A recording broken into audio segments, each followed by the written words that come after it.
અમદાવાદમાં દવાની આડમાં નશાનો કારોબાર 3000 નશાકારક ગોળી સાથે 4 શખ્સો ઝડપાયા। એન્ટી નાર્કોટિક્સ ટાસ્ક ફોર્સનો દરોડો।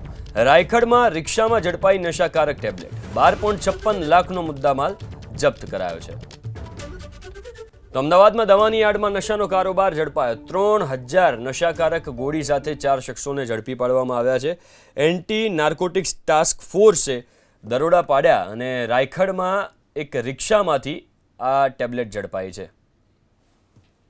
3000 નશાકારક ગોળી સાથે 4 શખ્સો ઝડપાયા। એન્ટી નાર્કોટિક્સ ટાસ્ક ફોર્સનો દરોડો। રાયખડમાં રિક્ષામાં ઝડપાઈ નશાકારક ટેબ્લેટ। 12.56 લાખનો મુદ્દામાલ જપ્ત કરાયો છે। તો અમદાવાદમાં દવાની આડમાં નશાનો કારોબાર ઝડપાયો। 3000 નશાકારક ગોળી સાથે 4 શખ્સોને ઝડપી પાડવામાં આવ્યા છે। એન્ટી નાર્કોટિક્સ ટાસ્ક ફોર્સે દરોડા પાડ્યા અને રાયખડમાં એક રિક્ષામાંથી આ ટેબ્લેટ ઝડપાઈ છે।